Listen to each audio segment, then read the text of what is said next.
보다 빠르게 변하는 세상을 살고 있습니다. 기술은 날마다 새로워지고 있고 문화는 시시각각으로 변하고 있으며 가치관은 흔들리고 있습니다. 이러한 변화 속에서 가장 큰 영향을 받는 존재가 있다면 그것은 바로 우리의 어린 생명들, 다음 세대일 것입니다. 지금 우리의 자녀들과 손주들이 어떤 생각을 품고 살아가는지를 생각해 보게 되면 우리의 가슴이 뭉클해지기도 하고 때로는 염려와 안타까움이 밀려오기도 합니다. 이 시점에 우리는 다음 세대를 세우는 책임을 가진 우리 성도들에게 주시는 하나님의 음성에 귀를 기울여야 합니다. 오늘 본문을 보시면 하나님께서는 이스라엘 백성들에게 명확한 명령을 주고 계십니다.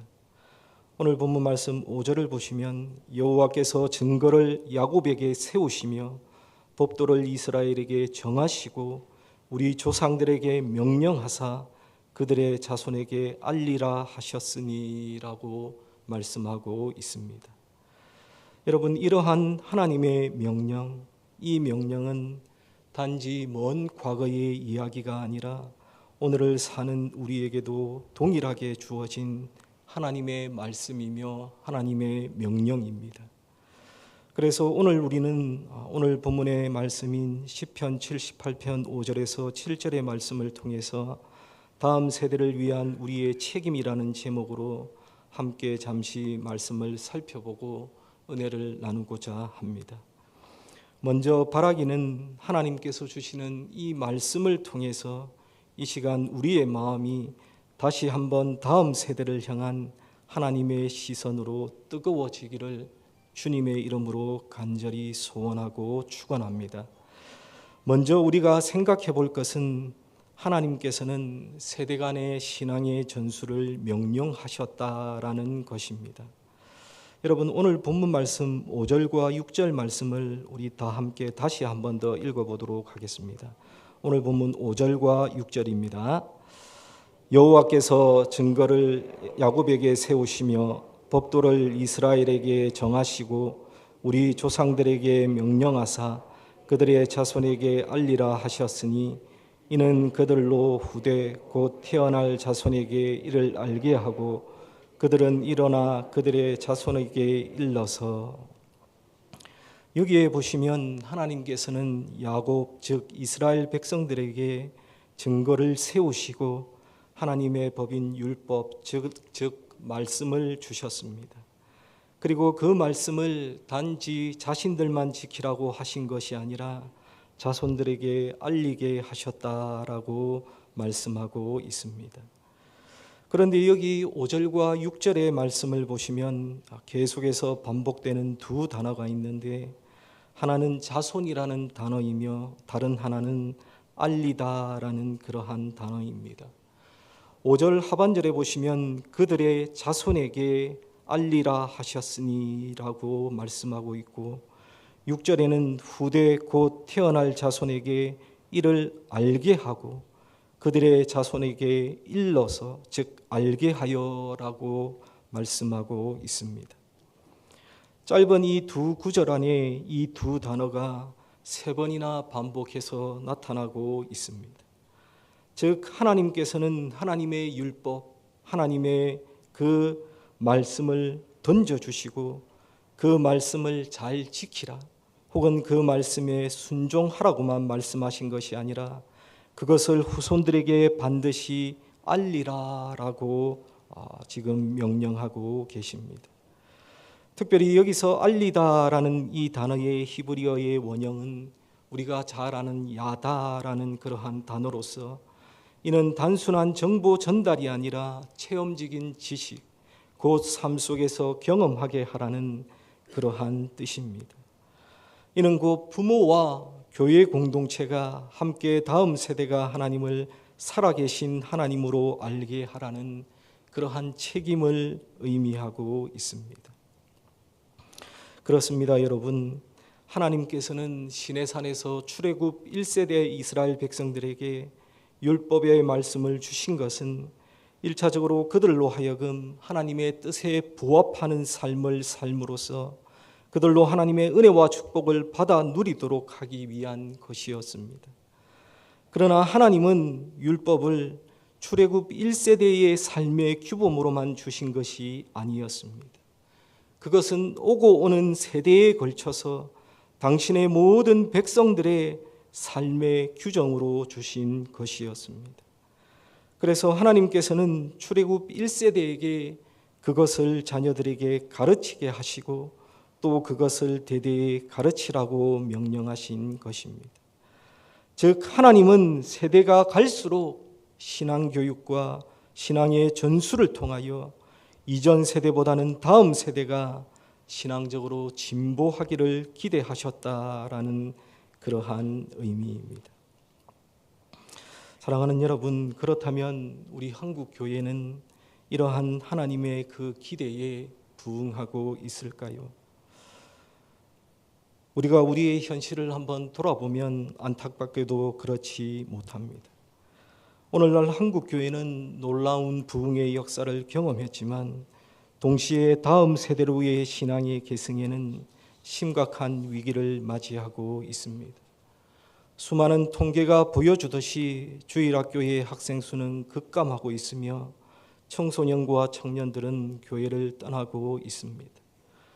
여러분, 이것은 단지 아이들과 청년들의 문제가 아니라 바로 우리 어른들의 책임이기도 합니다. 여러분, 오늘 이 시대, 우리 시대 교회의 모습을 한번 생각해 보십시오. 오늘 우리는 자녀들로 세상의 지식을 얻게 하기 위해서는 수많은 투자를 아끼지 않으면서도 하나님에 대한 지식을 얻게 하기 위해서는 매우 소홀히 하고 있다는 것을 우리는 부인하기 힘듭니다. 심지어 세상의 교육을 위해서 신앙의 교육을 포기하는 일들도 우리에게는 있습니다. 그리고 교회에서도 나름대로 신앙교육을 한다고는 하지만 교회 학교를 위한 투자는 충분하지 못합니다. 여러분, 우리 한국교회가 이렇게 하고도 다음 세대가 우리 세대보다 낫기를 기대할 수 있을까요? 오히려 다음 세대의 신앙이 오늘 우리 세대보다 더 퇴보하지는 않겠습니까? 그리하여 우리의 다음 세대들이 우리와 동일한 실수와 잘못을 범하고 나아가 더 타락해서 하나님의 징계를 받는다면 우리는 그 책임을 어떻게 감당할 수 있겠습니까? 사랑하는 여러분, 우리는 우리의 다음 세대들이 모두가 다 잘 되기를 바라고 계실 것입니다. 하나님의 축복을 받아 누리기를 간절히 원하고 바라실 것입니다. 하지만 우리의 다음 세대로의 신앙의 전수에 실패한다면 그러한 소망은 결코 이루어질 수 없습니다. 우리의 자손들이 잘 되고 하나님의 축복을 받아 누리는 것은 세상 교육을 잘해서 되는 것이 아닙니다. 그것은 신앙 교육, 신앙의 전수를 잘해서 그들로 하나님의 뜻에 부합하는 삶을 살게 함으로써 이루게 되는 것입니다. 그러므로 우리는 우리의 자녀들을 사랑하고 그들이 진심으로 잘 되기를 바란다면 무엇보다 신앙의 교육과 신앙의 전수에 힘쓰는 그러한 자들이 되어야 할 것입니다. 바라기는 우리 산문교회가 다가오는 다음 세대들을 위해 계속해서 신앙을 교육하고 신앙을 전수하는 그러한 교회가 되기를 주님의 이름으로 간절히 축원합니다. 다음으로 우리가 생각해 볼 것은 다음 세대를 위한 가장 큰 유산은 바로 하나님의 말씀이라는 사실입니다. 오늘 본문 5절을 다시 한번 보시면 자손들에게 알려야 할 것인지 우리가 전수해야 할 것인지 무엇인지를 5절의 말씀은 알려주고 있는데 그것은 바로 증거와 법도라고 말씀하고 있습니다. 히브리어에서 이 증거라고 하는 것은 단순한 기록이 아니라 하나님과의 언약을 증언하는 법적 신앙적 표준이고 또한 법도는 히브리어로 토라라고 하는 단어로 단지 규칙이 아니라 넓은 의미에서 하나님의 가르침, 지침, 길을 의미합니다. 그래서 여기서 증거와 법도라고 하는 것은 같은 의미로 하나님께서 이스라엘 백성들에게 주신 율법을 말하며 다음 세대를 위한 가장 큰 유산은 하나님의 말씀이라는 그러한 의미입니다. 그렇습니다, 여러분. 사람들은 우리의 자녀들에게 좋은 것을 물려주기 위해서 우리 부모들의 인생을 바칩니다. 아파트 한 채, 학업, 학벌, 재산, 사업체 등 이러한 것들을 우리의 자녀들에게 물려주고 싶어 합니다. 그러나 여러분, 이러한 것들은 진정한 유산이 될 수 없습니다. 시간이 지나게 되면 우리의 재산도 우리의 명예도 사라지고 맙니다. 그러나 하나님의 말씀은 영원하며 그것을 지키는 자는 흔들리지 않는 인생을 살아가게 되는 것입니다. 미국의 기독교 리서치 단체인 바나 보고서에 의하면 크리스찬 부모가 자녀에게 하루에 10분 이상 말씀을 함께 나눈 경우에는 그 자녀가 성인이 되어서도 신앙을 유지할 확률이 80% 이상이라는 그러한 결과가 나왔습니다. 반대로 말씀을 전혀 가르치지 않는 가정의 자녀는 성인이 되어 교회를 떠날 확률이 60% 이상이라고 합니다. 여러분, 이러한 설문조사와 이러한 수치가 우리에게 알려주는 것이 무엇입니까?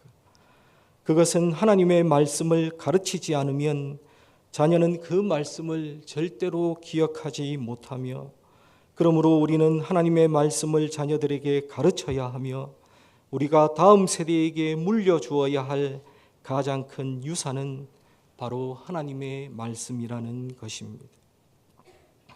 사랑하는 여러분, 하나님께서는 우리들에게 다음 세대를 향한 거룩한 사명을 주셨습니다. 그 사명은 재산이나 명예보다 더 가치 있는 하나님의 말씀을 유산으로 남기는 것입니다. 하나님의 말씀은 하나님께서 친히 세우신 유산이며 우리는 다음 세대에게 그것을 알게 해야 하며 그 자손이 또 다른 자손에게 말씀을 전할 수 있도록 도와야 합니다. 말씀이 유산이 될 때에 믿음은 이어지게 되며 그것이 다음 세대를 위한 우리의 책임이 되는 것입니다. 오늘 본문에 보시면 이어서 시인은 오늘 본문 7절에서 하나님께서 이스라엘 백성에게 율법을 주시고 대대로 가르치라고 명령하신 궁극적인 이유, 하나님의 율법을 후손에게 알게 할 때에 그들이 얻게 될 유익에 대해서 오늘 본문 7절에 보면 언급하고 있습니다. 여러분, 오늘 본문 7절 말씀을 우리 다 같이 함께 보시고 함께 말씀을 읽도록 하겠습니다. 7절 말씀입니다.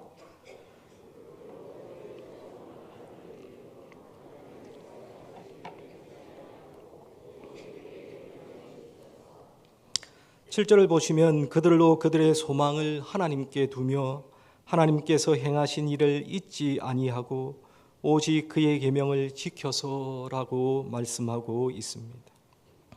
여기에 보시면 말씀의 유익 혹은 세대간 신앙 전수의 유익을 세 가지로 말씀하고 있습니다. 먼저 다음 세대가 하나님의 말씀을 받아 알게 되면 그 소망을 하나님께 두게 된다라고 말씀하고 있습니다.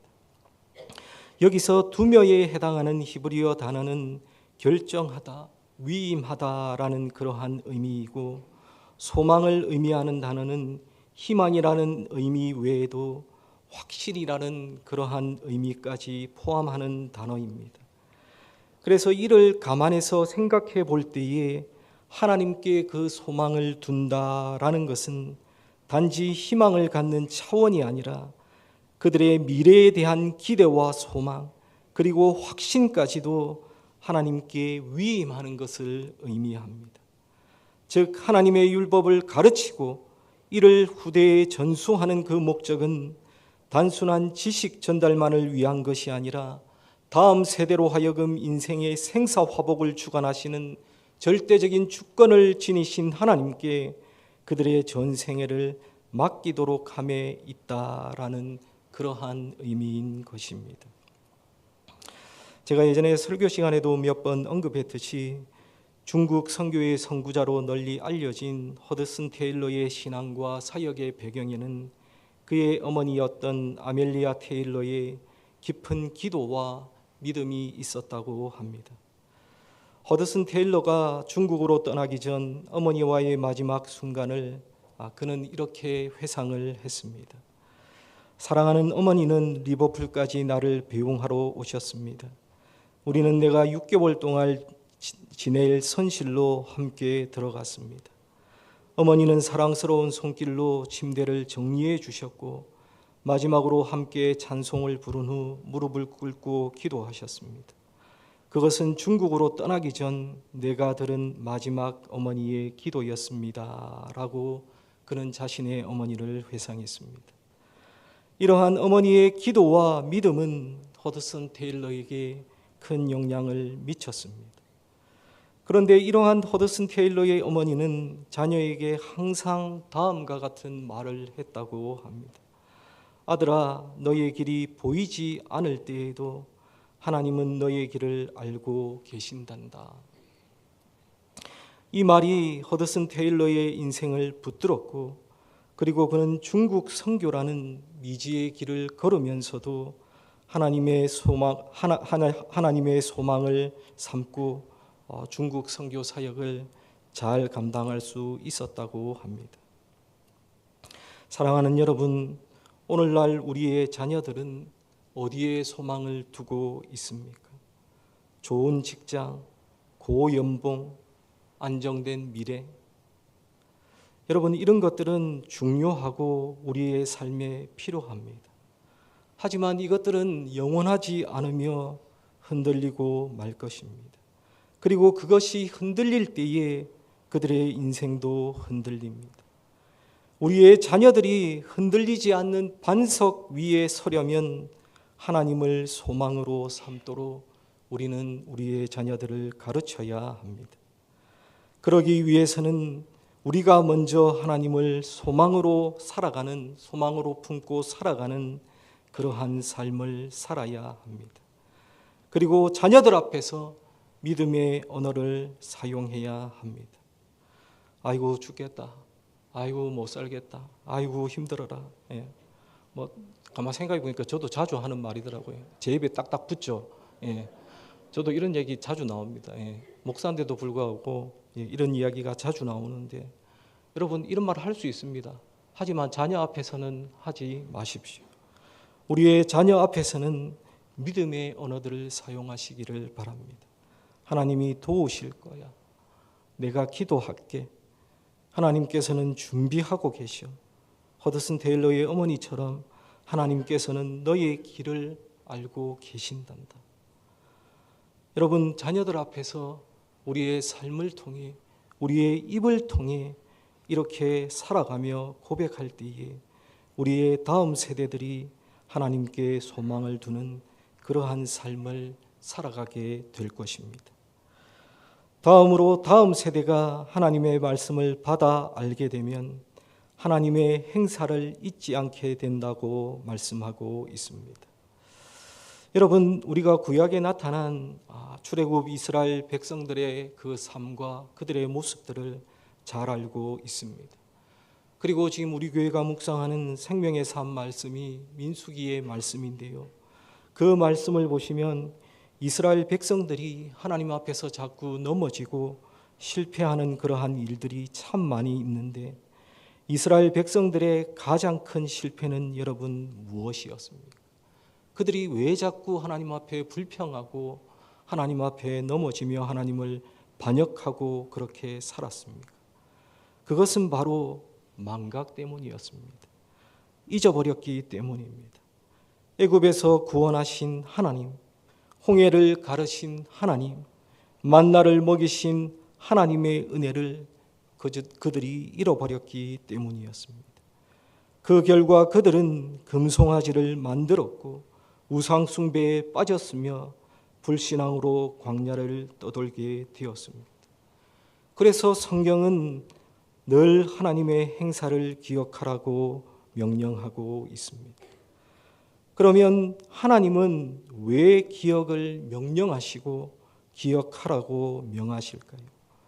그것은 믿음이라고 하는 것이 믿음이 기억 위에 세워지기 때문입니다. 하나님의 과거의 역사하심을 기억하는 자만이 현재의 고난 속에서도 하나님을 신뢰할 수 있기 때문입니다. 미국의 유대인 공동체는 매주 안식일에 식탁에서 출애굽 이야기를 한다고 합니다.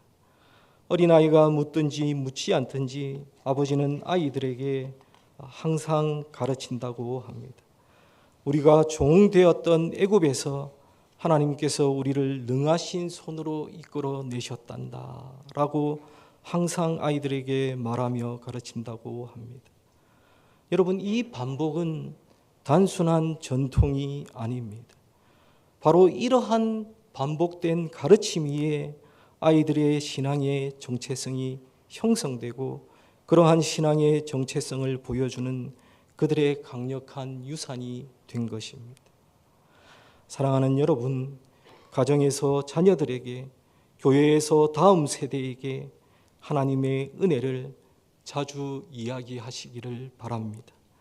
그리고 가정 예배나 식사 시간에 오늘 하나님이 해 주신 일들을 아이들과 한번 나누어 보시기를 바랍니다. 그리고 매일 큐티를 하거나 감사 노트를 쓰면서 아이들과 함께 하나님의 흔적을 기록해 보시기를 바랍니다. 사랑하는 여러분, 거룩한 기억, 하나님께서 행하신 일에 대한 기억은 다음 세대를 지키는 방패라는 사실을 여러분 잊지 마시기를 바랍니다. 하나님의 일을 우리의 아이들이 잊지 않도록 하십시오. 우리로부터 하나님의 하신 일을 전해들은 우리의 자녀들, 하나님께 소망을 두는 다음 세대는 과거 하나님이 행하신 역사를 현재에 적용시키는 믿음의 능력을 소유하게 될 것이고, 결국 그들은 세상에 지지 않고 세상을 이기며 살아가게 될 것입니다. 마지막으로 다음 세대가 하나님의 말씀을 받아서 알게 되면 오직 그의 계명을 지키게 된다라고 말씀하고 있습니다. 여러분, 우리가 신앙생활을 하고 있는데 이 신앙의 목적이 무엇입니까? 신앙의 목적은 단순히 아는 것, 거기에 그치지 않습니다. 우리의 신앙의 궁극적인 목적과 지향점은 말씀대로 사는 것에 있습니다. 그래서 요한복음 14장 21절에서 예수님께서는 말씀하시기를 나의 계명을 가지고 지키는 자라야 나를 사랑하는 자니라고 말씀하셨습니다. 여러분, 오늘날 많은 젊은이들이 교회를 떠나는 이유 중에 하나는 말과 삶이 다른 어른들을 보고 실망했기 때문입니다.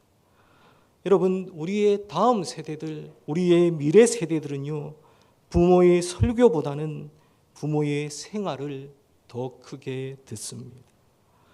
사랑하는 여러분, 조상으로부터, 이전 세대로부터 하나님께서 하신 일을 전해 들은 자, 그리고 그것을 기억하고 과거 하나님의 역사를 현재에 적용시키고자 하는 자는 반드시 하나님의 계명을 지키게 됩니다. 그리고 하나님의 계명을 지키는 자들에게 하나님의 계명은 결코 부담스러운 짐이 되지 않고 도리어 기쁨이 됩니다. 그 계명을 지키는 것이 그들로 하여금 하나님의 놀라운 은혜의 역사를 체험하게 할 뿐만 아니라 궁극적으로 그들의 인생을 더할 나위 없는 축복으로 인도하기 때문입니다. 그러므로 우리는 먼저 우리가 말씀대로 사는 모습과 삶을 다음 세대에게 보여주십시다. 자녀가 보는 앞에서 하나님의 말씀을 읽고 기도하고 순종하는 모습을 우리가 먼저 실천하십시다. 그리하여 우리의 다음 세대가 하나님의 은혜와 축복을 마음껏 누리게 하십시다. 그러면 다음 세대를 향한 신앙 교육과 신앙의 전수의 현장은 어디일까요? 먼저는 가정이 되어야 합니다. 가정은 자녀들이 신앙을 처음 접하고 배우는 가장 중요한 장소입니다. 부모의 기도하는 모습, 말씀 읽는 습관, 예배를 소중히 여기는 태도는 자녀들에게 하나님을 경외하는 마음을 심어줍니다.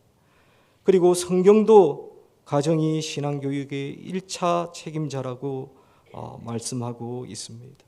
우리가 잘 아는 신명기 6장 6절과 7절에 보시면 오늘 내가 네게 명하는 이 말씀을 너는 마음에 새기고 내 자녀에게 부지런히 가르치며 집에 앉았을 때에든지 길을 갈 때에든지 누워 있을 때에든지 일어날 때에든지 이 말씀을 강론할 것이며 라고 말씀하고 있습니다. 여러분, 가정은 단순히 한 가정이 아니라 자녀들이 신앙을 처음 접하고 배우는 가장 기초적이고 중요한 그러한 장소입니다. 그러나 그럼에도 불구하고 오늘날 우리의 신앙의 가정들의 모습은 그렇지 못한 경우를 참 많이 보게 됩니다. 2023년에 발표된 한국교회의 다음 세대의 위기 보고서에는 한 교회 학교를 섬기는 교사의 고백의 글이 실려 있었습니다. 그는 이렇게 말합니다. 부모들이 교회에 아이들을 맡기듯 데려다 주지만 집에서는 신앙 이야기를 전혀 하지 않습니다. 주일에 잠깐 맡겨놓고 아이가 스스로 믿음을 갖기를 바라는 건 너무 무책임한 일입니다. 라고 그는 고백했습니다. 사랑하는 여러분, 이 고백은 단지 한 교회 학교 교사의 단식이 아닙니다. 오늘날 수많은 교회 학교 현장에서 반복되는 다음 세대의 신앙 단절의 현 주소입니다. 여러분, 교회는 일주일에 한두 번, 한두 시간 자녀들과 만납니다. 그러나 자녀들은 매일 가정에서 살아갑니다. 따라서 가정에서 신앙의 이야기가 없고 예배의 습관이 없으며 기도와 말씀 묵상이 생소한 환경이라면 아이는 신앙이라고 하는 것을 주일 전용 활동으로만 인식할 수밖에 없습니다. 그러므로 가정에서 먼저 신앙의 교육이 이루어져야 하며 신앙의 전수는 부모에게 먼저 주어진 그러한 사명입니다. 그래서 존 캘빈은 가정을 작은 교회라고 보았습니다. 다음으로 신앙의 그 교육과 전수가 이루어져야 할 것은 바로 교회입니다. 가정이 이 역할을 다하지 못할 때 교회가 그 빈자리를 채워야 합니다. 교회는 이러한 가정 신앙 교육을 지원하고 보완하는 그러한 공동체입니다. 교회는 주일학교, 청소년부, 그리고 청년부의 사역을 통해서 자녀들이 말씀을 배우고 신앙 공동체 안에서 성장할 수 있도록 돕습니다. 또한 교회는 부모들에게 자녀 신앙 교육에 필요한 지침과 지원을 제공해서 가정과 함께 다음 세대를 세우는 그러한 사명을 감당하는 그러한 공동체입니다. 그렇기에 우리 교회는 이 사역을 위해 기도하고 후원하고 직접 참여해야 합니다. 다음 세대 예배를 위해 봉사하고 청소년들을 위해 간식을 준비하고 청년들의 고민을 들어주는 것. 여러분, 이 모두가 다음 세대를 세우는 귀한 사역들입니다. 교회와 가정이 신앙 교육의 중심축이 될 때에 우리의 신앙이 다음 세대로 잘 전수될 수 있는 것입니다. 말씀을 정리하겠습니다. 여러분, 신앙이라고 하는 것은 절대로 자동으로 저절로 생겨나지 않습니다. 하나님은 부모와 교회 공동체의 그 책임을 맡기셨습니다. 그리고 오늘 말씀에서도 우리에게 분명하게 말씀하고 계십니다. 그들의 자손들에게 알리라라고 말씀하고 계십니다. 지금 우리는 다음 세대를 향한 중요한 갈림길에 서 있습니다. 교회 학교가 무너지고 청소년 사역이 약해지며 대학생들이 교회를 떠나고 있는 이때에, 이 시점에, 이 시대에 우리는 이제 선택하고 결단해야 합니다. 신앙의 불씨를 꺼뜨릴 것인가? 아니면 다시 타오르게 할 것인가? 여러분, 이 시대가 어렵고 타락하고 힘들더라도 한 가정, 한 교회가 말씀 위에 세워질 때에 하나님은 우리를 통해 새로운 세대를 일으키실 것입니다. 바라기는 우리 교회가, 우리 산문교회가 다음 세대를 향한 하나님의 마음을 품고 기도하고 헌신하며 투자할 때에 우리 교회가 살아날 뿐만 아니라 이 땅의 교회와 또 하나님의 나라가 다시 회복되고 이 땅의 신앙이 다시 살아나게 될 것을 믿습니다.